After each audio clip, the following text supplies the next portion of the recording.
그럼 이어서 2024년 제38회 세계 마약 퇴치의 날 기념식을 맞아서 중독 회복자의 생생한 재활 경험이 담긴 다큐멘터리 영상을 한편 시청하시도록 하겠습니다. 화면으로 함께 만나보시죠.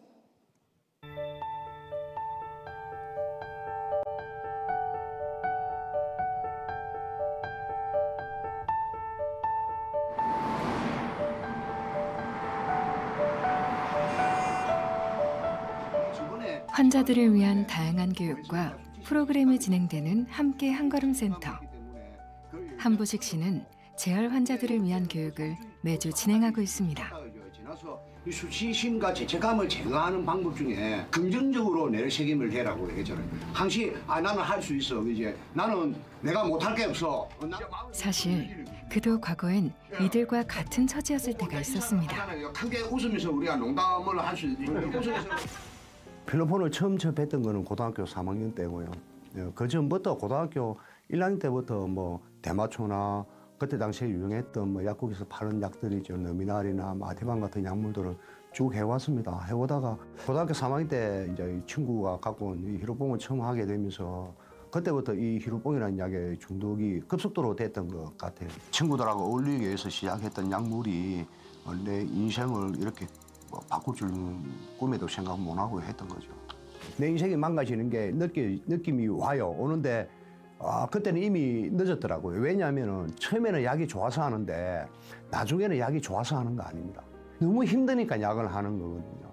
그러니까 약물로 인해서 내 삶이 망가지고 이런 걸 볼 수가 없잖아요. 그죠?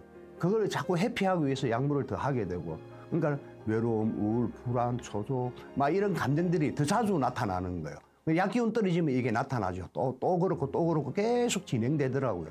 그래서 나중에는 약물을 살기 위해서 했던 것 같아요. 안 하면 내가 죽을 것 같고 자살할 것 같고 막 이런 느낌이 들어요. 중독의 시간만큼 회복의 시간을 보냈습니다. 하지만 그 무서움을 몸소 겪은 한보식 씨는 죽을 때까지 경각심을 가지고 살 거라 합니다. 저는 필로폰 중독이었습니다. 1998년도에 같이 이제 필리핀에 어떤 투자할 게 있다 해서 사장님들하고 6명이 들어갔는데 저녁에 저 빼고 나머지 5분이 각성제라면서 은박지에 뭐 약 같은 걸 타고 유도 한번 하려 하는데 그게 뭡니까? 라니까 그냥 피곤할 때 하는 거다 라고 해서 뭐 안 하면 안 되겠더라고. 네, 알겠습니다 하면서 연기 노는 거를 2번 딱 마셨는데 정신을 딱 차려보니까 20년이 흘렀더라고요. 그게 시작했습니다. 중독은 20년의 시간을 순식간에 인생에서 지워버렸습니다. 함께 한걸음 센터에서는 교육뿐 아니라 환자들에게 중요한 모임이 정기적으로 열립니다.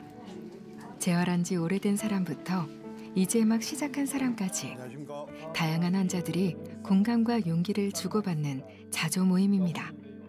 삶을 있는 그대로 받아들일 수 없는 듯 해서 우리의 질병은 항상 다시 나타나거나 계속 진행되었습니다. NA에 오고 나서야 우리는 자신이 병든 사람이라는 사실을 깨닫게 되었습니다. 박진희 씨도 이 모임에 오랫동안 참가하며 재활에 큰 도움을 받았습니다.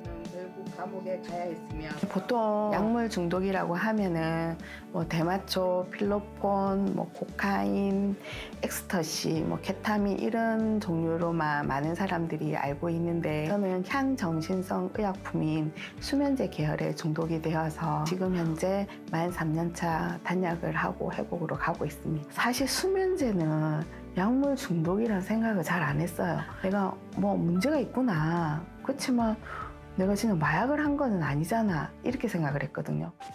처방받은 약이니 괜찮다고 생각했습니다. 하지만 자신도 모르게 약에 의존하는 삶이 시작됐습니다. 중독이 되게 심했을 때는 눈만 뜨면 수면제를 먹었거든요. 밤이고 낮이고 새벽이고 구분 없이 약으로만 이렇게 늘 생활을 하고 약을 먹고 난 다음에 그냥 잠만 잔 줄 알았는데 약에 이렇게 많이 취한 상태에서 차를 몰고 돌아다닌다거나 차를 모는데 인도로 달리고 있고 지금 회복을 하면서 그게 띄엄띄엄 기억이 나는데 그 당시에는 제가 전혀 인지를 못하고 있었거든요. 아들하고 딸이 있는데 아이들이 목숨을 걸고 제 차를 타고 옆에서 나를 흔들어 깨우고 엄마 위험하다 이러면 안 되지 않느냐. 저로 인해서 가족들이 손가락질 받을 것 같은 느낌이 들었었어요. 당신 아들이 마약 중독자라면서 당신 동생이 이제 이게 너무 싫었던 거예요. 저 혼자 그냥 있자 하면서 연락도 안 하고 혼자 있겠지만 누나들이나 그 어머니나 가족들은 끝까지 저를 챙겼다고 저는 생각해요. 항상 보면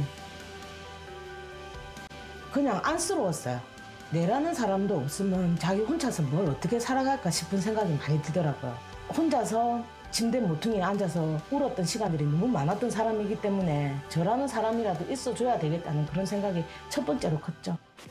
서로의 경험을 나누다 보면 대부분 공감하는 공통점이 있습니다. 중독은 가장 의지할 수 있는 가족과의 관계마저 무너뜨린다는 것입니다. 자기 자신을 통제할 수 없다는 것은 내가 나일 수 없게 만들었고 주변을 돌아볼 수 없는 외톨이로 만들었습니다. 치료와 재활은 혼자만의 힘으로는 꿈도 꿀 수 없는 일 같았습니다. 이야기를 하면 좋는데 내가 감정이 아프고 마음이 아플 때는 대화가 잘 안 돼요. 나도 감정적으로 탁 나오게 되더라고요. 어느 시점에는 내가 안 했으면 좋겠다. 그렇지만은 그냥 그때 내 감정에 충실하고 그랬던 것 같아요. 그게. 그리고 저한테 있어서는 그게 최선이었고 정말 좋았어요. 집에 있으면 혼자 누구한테 말할 사람이 없거든요. 근데 여기 센터에 오면서 중독자분들도 보고 그 가족분들도 보고 이러다 보면 서로 통하는 그 무언가가 있기 때문에 정말 많은 도움이 됐습니다. 서로 같은 얘기를 나누다 보니까. 저는 환영을 받아본 적이 없어요. 따뜻하게 웃어주는 사람이 아무도 없었어요, 저한테는. 정말 어렵게 문을 두드렸거든요. 문이 열리는 순간 우리 진희쌤이나 그때 센터장님이나 이런 분들이 꼭 어디 집 나간 아들 기다리듯이 반겨주시니까 자녀로 인해 가지고 약물을 끊어야 되겠다 생각을 했지만은 그거를 굳게 굳혀주고 실천을 해주게 한 게 여기 부산 중독재활센터거든요. 일단 약물이 얼마나 위험하고 약물의 종류가 어떤 건지 알게 되고 난 다음에 그 심각성에 대해서 나 자신을 다시 한 번 더 검토하게 되어서 그리고 또 약물은 또 혼자 중독을 혼자서 회복하기가 되게 힘들거든요. 여러 선생님들하고 같이 프로그램을 하고 나누기도 하면서 그래서 도움을 되게 많이 받을 수가 있었던 것 같아요. 그리고 회복 상담자로 일하는 분이 계세요. 그분을 보면서 꿈을 키우기 시작했어요. 저거다. 나도 회복을 하면서 회복자를 도우면서 단약을 해야 되겠다. 꿈을 여기서 탁 실현할 수 있다는 게 저한테 너무 짜릿하고 지금도 막 이렇게 막 일어나는데요. 그냥 너무 좋았어요. 치료사가 되고 싶다던 막연한 꿈을 자신이 치유됐던 센터에서 이룰 수 있었습니다. 그럼 요 일정대로 우리가 장생포 수업 페스티벌 금요일이면 지난주 했네? 개막식하고 20일까지 집안에 약물 하시는 분이 한 명 있으면 내가 겪었던 고통이기에 누구보다도 깊게 공감할 수 있다고 하는데요. 치료와 재활의 결심이 쉽지 않다는 걸 진희 씨는 알고 있습니다.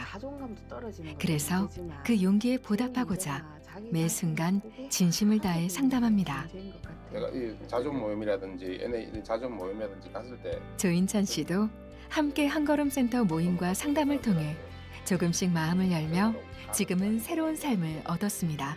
마음을 열 수 있고 얘기를 들어주니까 가족한테도 더 말은 더 못하고 저희들이 양치기 소년이지 않습니까? 두 번 다시는 안 할게, 두 번 다시는 안 할게 해가 거짓말한 게 솔직히 뭐 수백 번인데 마음속에 있는 얘기가 하기 편하고 공감대가 서로 있으니까 집에 가는 길에 보면 좀 뭔가 모르는 게 옵니다. 이게 좀 묵직한 게 마음에 있는 덩어리를 좀 뱉어냈다고 해야 되나? 함께 한걸음 센터는 24시간 열려있는 전화 상담과 다양한 프로그램을 통해 중독 환자들의 재활을 돕고 있습니다. 이게 이제 중요한 거는 아는 걸로 끝이 날 게 아니라 내 실생활에 적용이 필요합니다. 아는 게 힘이라는 게 내가 실천해보지 않으면 이게 남지 않다. 그렇다면 중독과의 싸움에서 가장 중요한 것은 무엇일까요? 가장 중요한 거는 마약에 관련이 있든 없든 마약이 어떤 건지 당신들한테 어떤 작용하는지를 하는 그 예방이 있었다면, 그것만 알고 있다면 제가 20년이라는 세월을 하루같이 보내지는 않았던 것 같아요. 중독자들이나 재활을 원하는 사람들한테 재활센터는 등대와도 같은 곳이라고 저는 생각을 합니다. 등대하는 역할이 그렇지 않습니까? 어두운 밤에 불빛도 없고 외로운데 이 등대를 지표 삼아서 길을 찾고 하는 곳인데, 여기 회복하려고 노력하는 사람들한테는 정말 등대가 되어줘야 된다고. 회복의 시작은요, 손을 내밀어서 도움을 청하는 데부터 시작하는 거거든요. 언제든지 마태본부나 전문 병원들 있잖아요. 가서 도움을 받으시면은 절대 처벌 안 합니다. 비밀보장되니 제가 와서 도움의 손길을 내미시는 걸 잡으시고 같이 회복의 길을 도모했으면 좋겠다. 그런 말씀 드리고 싶습니다. 나를 살게 할 작은 용기. 그 한 걸음이 예방과 재활의 시작입니다. 지금 용기 내세요. 당신의 일상 사이, 그 모든 순간을 함께 하겠습니다.